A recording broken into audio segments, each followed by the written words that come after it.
အားလုံးပဲမင်္ဂလာပါရှင်။ငှက်ကာတွန်း channel ကနေကြိုဆိုလိုက်ပါတယ်။ဒီ channel လေးကတော့စိတ်ဝင်စားစရာငှက်ကာတွန်းပုံမြင်လေးတွေကိုတင်ဆက်ပေးသွားမှာဖြစ်လို့ channel လေးကို like and subscribe လေးလုပ်ထားပြီးတော့ဗီဒီယိုအသစ်တွေဒီနေ့သိရှိနိုင်အောင်လေးဘေးနား notification လောင်းလေးကိုလည်းနှိပ်ထားပေးကြပါအောင်ရှင်။မော်မိုလေးရဲ့အစွမ်းကစားစရာအယုတ်လေးတွေဝယ်ကြပါအောင်။မြေကြီးနဲ့လှုပ်ထားတဲ့ကစားစရာအယုတ်လက်လာလေးတွေ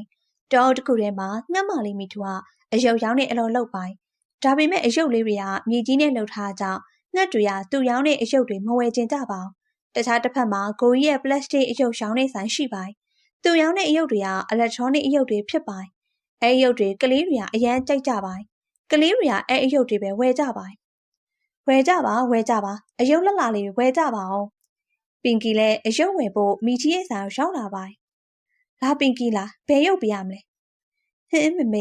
ေတာဒီရုပ်တွေမလို့ချင်။တားရဲ့တငယ်ချင်းတွေအားလုံးကအန်တီကိုရဲ့ဆိုင်ကနေရမှုနဲ့မောင်းလို့ရတဲ့ကားတွေဝယ်ကြတာ။ဒါလည်းအဲ့ရုပ်ပဲလိုချင်တယ်။အေးပါတားဘက်ဘလူးရဲ့ကြီးတော့မကြပါနဲ့။အားနာလိုက်တာမိထီရဲ့နေရုပ်တွေကတော်တော်လေးလှပါရဲ့။ဒါပေမဲ့ဘက်ဘလူးကဒီရုပ်တွေမကြိုက်ဘူးဆိုတော့ငါလည်းသူ့ကိုစိတ်ဆူအောင်မလုပ်ချင်လို့ပါ။ပင်ကီတို့သားမိလဲကိုကြီးရဲ့ဆိုင်သွားကြပါ။လာပင်ကီဒီမှာကြည့်ပါအောင်အယုတ်သစ်တွေထက်ရောက်ထား။ဘက်ဘလူးအတွက်ဒါလေးဝယ်ပေးလိုက်။ဒါအရန်ဈေးကြီးမဲ့ပုံပဲ။ဟုတ်တယ်ကောင်းတဲ့အယုတ်တွေကဈေးတော်ကြီးမှာပဲလေဈေးပေါ်ပြီးမကောင်းတဲ့အယုတ်တွေကမိထီးစီမှာရှိရလေတော်သူ့စီကနေပဲအဲ့ရုပ်တွေသွားဝင်လိုက်ကြမရအောင်မမေတာဒီရုပ်ပဲလိုချင်တယ်အေးပါကောင်းပြီကိုကြီးအဲ့ရုပ်ပဲပေးလိုက်ပါအခုပေးပါမယ်ပင်ကီလည်းအယုတ်ဝယ်ပြီးအဲ့ဒီကနေပြန်သွားပါဒီလိုပဲစားအောင်ဈေးလာဝယ်ကြမြေကြီးအယုတ်များလာရောက်နေသေးရဲ့အဲ့ဒီမိထီကိုသွားဖဲ့လာအောင်မေဘလို့လဲမိထီကြည့်ရတာဒီနေ့လဲနေရုပ်တွေတခုမှရောင်းရမှာမဟုတ်ဘူးဟုတ်တယ်ကိုကြီးရေထားပါဒီရုပ်ရောင်နဲ့အလုံးဆက်မလုပ်တော့ပါနဲ့လို့ငါနေ့ကိုဘယ်နှခါပြောရမလဲဒီလိုမြေကြီးနဲ့လှုပ်ထားတဲ့အယုတ်စုပ်တွေဒီခေတ်မှာဘယ်သူမှဝယ်မှာလဲဒီလိုအကျိုးမရှိတဲ့အလုပ်တွေလုပ်နေမဲ့စားသူများအိမ်မှာပကံသွားစီရင်တော့ပတ်စံရအောင်မယ်မဟုတ်ဘူးကိုကြီးနင်တွေးနေရမှားနေပြီငါကြိုးစားမှုတွေကအလကားမဖြစ်ပါဘူးတစ်ချိန်မဟုတ်တစ်ချိန်တော့ငါရဲ့ကြိုးစားမှုကထင်ပေါ်လာအောင်ပါငါကငါယုံကြည်တယ်အေးပါနေရအရန်ကောင်းပါတာပဲငါမှနေရဲ့အရေးမပါတဲ့စကားတွေနားထောင်ဖို့အချိန်မရှိဘူးကိုကြီးလည်းစိတ်တူတူနဲ့အဲ့ဒီကနေထွက်သွားပါတယ်မိကြီးကိုတင်ငယ်အောင်လုံးမဲ့သူ့ရဲ့အကြံကမအောင်မြင်လိုက်ပါမိကြီးကညာလည်းသူ့အယုတ်တွေမယောင်ရလို့စိတ်တော့မကောင်းပါဘူ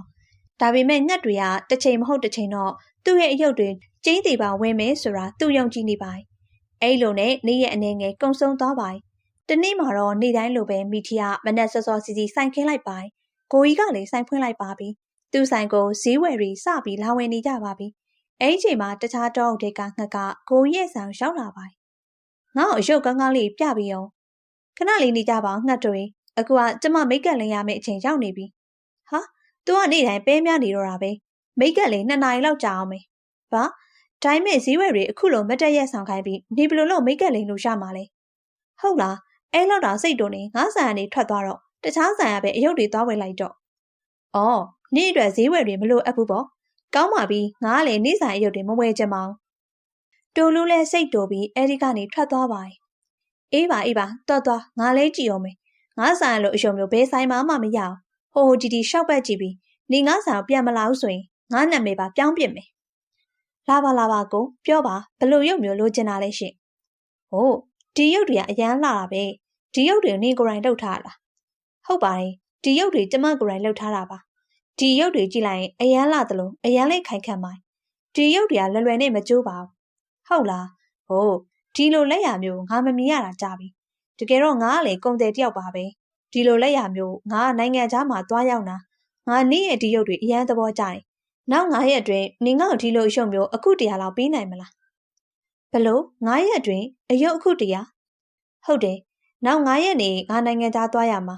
နင်ကအယုတ်အခုရေ100မပေးနိုင်အောင်ဆိုရင်လည်းပြောပါငါအယုတ်တစ်ခုလေးအောင်ရှော့ယူလို့မရအောင်ဒါမိထီအတွက်အရန်ကိုကောင်းတဲ့အခွင့်အရေးကြီးပါအဲ့ဒါကြောင့်မိထီကအခုလိုပြောလိုက်ပါဟုတ်ကဲ့ပါကျမအခုကိုအချိန်နဲ့အတိအကျအယုတ်တွေပေးလိုက်ပါမယ်အခုစိတ်မပူပါနဲ့ကောင်းပါပြီနောက်9 ရက်နေပြန်လာခဲ့ပါမယ်တိုလူလည်းပတ်စံအနှဲငယ်ပေးပြီးပြန်သွားပါမိထီလည်းအရန်ကိုဝမ်းသာနေပါဘာလို့လဲဆိုတော့မကြခင်မှာပဲသူ့ရဲ့စိုးရိမ်ပူပန်မှုတွေအဆုံးသတ်တော့မှာဖြစ်ပါသူလည်းအလုပ်တွေမြင်မြန်စလုပ်ပါမမေအစာလာစားလိုက်ပါအောင် အမေမနဲ့ကနေဘာမှမစားရသေးဘူးလေ။အေးပါမို့လူရဲ့အမေနောက်မှပဲစားလိုက်ပါမယ်။အခုအယုတ်တွေလောက်ပိုကြံသေးတယ်။မိထီလည်းနေညာမပြတ်စူးစမ်းပြီးအယုတ်တွေလုံနေပါ။သူ့ခမစားဖို့ရောအိပ်ဖို့ရောအာရုံမရှိပါ။မိထီကသူ့ရဲ့ဇွဲနဲ့စူးစမ်းမှုနဲ့အချိန်မတိုင်ခင်မှာပဲအယုတ်အခုတရာလှုပ်ပြီးသွားပါ။ကဲအယုတ်တွေတော့အကုန်လှုပ်ပြီးသွားပြီ။မနက်ပြန်လောက်ဆိုရင်ဒါတွေအကုန်လုံးခြောက်သွားလောက်ပြီ။မိထီအယုတ်အော်ရာအကြီးကြီးရထားတယ်ဆိုတဲ့သတင်းကိုကိုကြီးကရသွားပါ။ဘာအဲ့လောက်အော်ရာကြီးလား။နောက်ပြီးသူအဲ့အော်ရာကိုလည်းပြီးအောင်လုပ်ပြီးသွားပြီပေါ့။အဲ့လိုဘလို့အဖြစ်ခံလို့ရမလဲမိထီရဲ့အော်ရာကိုမပြီးစေအောင်ကျမဘာလုပ်မလဲဆိုတာရှင်းကြည့်ထားပါ။နောက်တနေ့မနက်မိထီဆိုင်မှာရှိနေရောကိုကြီးကမိထီရဲ့အိမ်မီးရှို့ပြီးထွက်ပြေးသွားပါ။ခဏလောက်နေရောမိထီကအဲဒီကနေဖြတ်သွားနေမိထီရဲ့အိမ်မီးလောင်နေတာတွေ့သွားပါ။သူလည်းမိထီစီသွားပြီးအကြောင်းစုံပြောပြလိုက်ပါ။မိထီလည်းအဲ့စကားကိုကြားတော့အရန်ကိုစိုးရိမ်သွားပါ။မိထီလည်းသူ့အိမ်စီမြန်မြန်ပြေးသွားပါ။ဒါခွင့်ကောင်းမယ်။သူ့ရဲ့အယုတ်တွေအကုန်လုံးချိုးပြစ်မယ်။အဲ့ခါကျရင်သူ့အော်ရာဘလို့ပြီးအောင်လုပ်မလဲကြည့်ရသေးရပေါ့။အကျင့်မကောင်းတဲ့ကိုကြီးကမိထီရဲ့အယုတ်တွေအကုန်လုံးဖျက်ဆီးပြလိုက်ပါ။ပြီးရနဲ့သူ့ဆိုင်နဲ့ပြန်လာပြီးငြိမ်ငြိမ်လေးထိုင်နေလိုက်ပါ။ဖះကြီးငါအိမ်ကဘလို့လုပ်ပြီးမီးလောင်သွားလဲ။ငါနဲ့မို့လို့ဒီအိမ်ထဲမှာရှိမနေလို့တော်ပါသေးရဲ့။အခုတော့ငါအိမ်သစ်တစ်လုံးထပ်ဆောက်မှဖြစ်တော့မယ်။အခုလောလောဆယ်တော့ငါဆိုင်ပြန်သွားမှရမယ်။မိထီလည်းသူ့ဆိုင်ကိုပြန်လာတော့မြင်လိုက်ရတဲ့မြင်ကွင်းကြောင့်ထိတ်လန့်သွားပါ။သူ့ရဲ့ကျိုးနေတဲ့အယုတ်တွေကြည့်ပြီးမိထီအရန်ကိုစိတ်ပူသွားပါ။ဖះသခင်ဒါကျမဘာတွေမြင်နေရလဲ။ကျမလှုပ်ထားအယုတ်တွေကဘလို့လို့ကျိုးကုန်တာလဲ။အခုနာလီရတာအကုန်အကောင်းတိုင်းရှိနေတည်းရဲ့လေ။ဒါရီကောင်လုံးငါနဲ့မှဘာလို့ဖြစ်နေရလဲ။အခုငါအော်ရာဘလို့ပြီးအောင်လုပ်ရတော့မလဲ။အခုမှပြောဖို့ကောင်းတော့တယ်။မဖြစ်ဘူး။ငါဒီလိုထိုင်နေလို့မဖြစ်ဘူး။ငါအယုတ်အသစ်တွေပြန်လုပ်ရမယ်။ငါအခုပဲမြေကြီးတွေသွားယူလာအောင်မယ်။မိထီလည်းမြေကြီးယူဖို့ထွက်သွားပါ နေဘလောက်ပဲကြိုးစား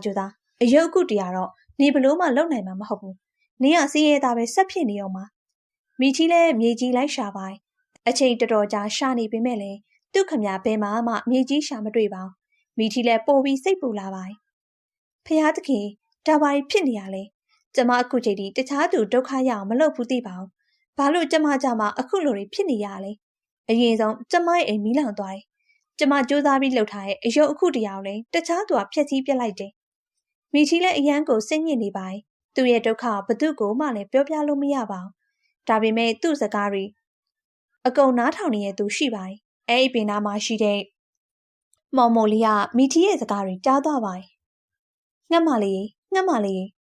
ဘသူလဲငှက်မလေးဒီယိုကြည့်ပါငါမုံလေးပါဘလို့မှုံမိထီလဲသူ့စီကိုသွားလိုက်ပါတယ်။ဟုတ်တယ်ငှက်မလေးငါနေ့စကားတွေအကုန်ကြားပြီးသွားပြီ။ငါစိတ်တွေနေရအရန်ရိုးသားတယ်။နေ့ကိုငါကူညီပေးခြင်းတယ်။အခုပဲငါနေ့ရဲ့ဒုက္ခတွေဖြေရှင်းပေးမယ်။အဲ့လိုပြောပြီးမှုံလေးကသူ့ရဲ့မော်အစွမ်းနဲ့အယုတ်လှလှလေးအခုတရာလှုပ်လိုက်ပါတယ်။မိထီလဲအဲ့ဒါကိုမြင်တော့လန့်သွားပါတယ်။ရော့ဒီမှာငှက်မလေးနေရဲ့မြေကြီးအယုတ်အခုတရာအဲ့လောက်တည်းမဟုတ်သေးဘူး။နေအရင်အိမ်ဟောင်းရှိတဲ့နေရာမှာငါမော်မိုအိမ်လေးတစ်လုံးစောက်ပေးထားတယ်။နေအဲ့ဒီအိမ်မှာအေးအေးဆေးဆေးနေပါ။ဘလို့တကယ်လားကျမရှင့်ကြီးဆိုဘလို့ဆက်ရမှာလဲ။ရှင်ကျမဘလောက်ကူညီလိုက်တာလဲဆိုတာရှင်သိမှာမဟုတ်ဘူး။ရှင်ကိုကျေးဇူးအများကြီးတင်ပါတယ်။ကိစ္စမရှိပါငှက်မလေးနေစိတ်အေးထားပြီးသွားပါ။ကောင်းပါပြီ။မိထီလည်းအယုတ်တွေယူပြီးအဲ့ဒီကနေထွက်သွားပါ။သူအိမ်ပြန်ရောက်တဲ့အခါမှာတော့အဲ့ဒီမှာတကယ်ပဲမှောင်မိုအိမ်လေးတစ်လုံးရှိနေပါ။အဲ့ဒါမြင်တော့မိထီအရန်ကိုဝမ်းသာသွားပါ။ခဏလောက်နေရောတိုလူလည်းမိထီရဲ့ဆောင်ရောက်လာပါ။မိထီစီကအယုတ်တွေယူပြီးသူ့ကိုပတ်စံအပြေးပေးလိုက်ပါ။နေရဲ့အနေငယ်ကြားပြီးနောက်မှာတော့ငှက်မလေးနေဒီလိုပဲအယုတ်တွေလုပ်ပြီးငါ့အောင်ရှောင်းပြီးနိုင်ငံသားမှာနေရုပ်တွေအားလုံးသဘောကျနေကြတယ်။ဟုတ်ပါပြီကိုမိထီလည်းအရန်ကိုဝမ်းသာသွားပါ။အခုဆိုရင်တောက်တရားငှက်တွေအားလုံးလည်းမိထီစီကနေပဲအယုတ်တွေဝဲကြပါ။ကိုကြီးရဲ့မောက်မာမှုကြောင့်ဘသူမှသူ့စီကနေအယုတ်သွားမဝင်ကြတော့ပါဘူး။သူ့ရဲ့ပုံမြင်ဟိုးရှိတော့ရွာလေးတရွာမှာစာကလေးနဲ့ကြီးကန်တို့အတူတူနေထိုင်ကြပါ။စာကလေးကပျော်ပျော်နေတတ်ပြီးအမြဲတမ်းตายရတဲ့တချမ်းလေးတွေတီးဆုံလေးရှိပါတယ်။ဒါပေမဲ့ကြီးကန်ကတော့အပြင်းကြီးပါတယ်။ပြင်းလိုက်တာငါဘာမှမလုပ်ပဲဒီတိုင်းပဲထိုင်နေခြင်းနဲ့တနေ့မှစာကလေးကကြီးကန်ကိုပြောလိုက်ပါတယ်။ကိုကြီးကန်ရင်မင်းလည်းငါ့လိုပျော်ပျော်နေပြီးတချင်းလိုက်ဆိုပါလားတကယ်ပြောဖို့ကောင်းတယ်။အေးဟုတ်တာပဲနေရအတမ်းမှမကောင်းတာဘလို့လို့တချင်းဆိုလို့ရမလဲ။နေတချင်းဆိုရင်နေအတန်လုံးဝနားထောင်လို့ကောင်းမှာမဟုတ်ဘူး။ငါတချင်းဆိုစရာလည်းမလိုပါဘူး။စကားပြောလို့ရရုံနဲ့လုံလောက်ပြီး ငါအတန်လည်းနားထောင်လို့ကောင်းပါရဲ့ဟုတ်လားဘယ်တော့မှနေအတန်နားထောင်လို့ကောင်းသွားလဲငါလည်းမသိလိုက်ရပါလားဒါဆိုလဲငါ့ကိုတချင်းဆိုပြစမ်းပါဟာဒီလိုနဲ့ပဲသူတို့နှစ်ယောက်ရန်တွေဖြစ်နေကြပါတော့တယ်ပြီးတော့တယောက်ကိုတယောက်လည်းစိတ်ကောက်သွားကြပါသူတို့နှစ်ယောက်ရန်ဖြစ်တဲ့စကားတွေအားလုံးကိုကျက်တူတွေကနားထောင်နေခဲ့ပါကျက်တူတွေကလည်းသူ့စိတ်ထဲမှာစဉ်းစားနေခဲ့ပါစာကလေးနဲ့ကြီးကန်တွေရဲ့ friendship ကငါတို့ရွာမှာနာမည်ကြီးကိုဒိုင်းမဲ့ကြည့်ပါအောင်ဘာမှမဟုတ်တာလေးနဲ့ရန်ဖြစ်နေကြငါတို့အတွက်တခုခုတော့လုပ်ပေးတင်တယ်ကျက်တူတွေလေးကအဲ့လိုစဉ်းစားပြီးတော့စာကလေးနဲ့ကြီးကန်ကိုသွားပြောပါတော့ကြတော့ဒီတို့ဘာမှမဟုတ်တာနဲ့ရန်ဖြစ်နေရကြပြီဖះရှင်ကအားလုံးမတူညီတဲ့အားနေချက်အားသာချက်တွေပြီးထားပြီနင်တို့ကအဲ့ဒါကြောင့်ရန်ဖြစ်ပြီးဘာလို့မှလဲတချို့ကအတန်ကောင်းကြတယ်တချို့ကလှကြတယ်တချို့ကအမြင်အာရုံကောင်းတယ်အရေးချင်းရှိတယ်အားလုံးမှာအားသာချက်ကိုစီရှိကြတယ်လူတွေမှာဆိုရင်လည်းအတူတူပဲအဓိကစိတ်ထားကောင်းမှုပဲအဲ့ဒါကြောင့်နင်တို့လည်းဒီຢာတွေကြောင့်နင်တို့ရဲ့ရင်းနှီးမှုကိုမပြတ်စည်းစေနဲ့တောင်းမှန်မှအန်တီကျက်တူတွေနဲ့ကြီးကဲ့သမီးမတာပါသမီးကကြီးကံစိတ်မကောင်းဖြစ်အောင်ပြောမိတာပါသမီးကြီးကံအဲ့လိုမပြောခဲ့သင့်သူကသမီးအတွက်တငယ်ချင်းကောင်းတစ်ယောက်ပါသမီးကိုခွင့်လွတ်ပါအန်တီနေလဲငါ့ကိုခွင့်လွတ်ပေးပါဟာငါတောင်းပန်ပါတယ်ဒီပုံမြင်လေးကိုကြိုက်နေတဲ့ဆိုရင်တော့ကျမရဲ့ channel ကို like and subscribe လုပ်ပေးခဲ့ဖို့မေတ္တာရက်ခံပါရှင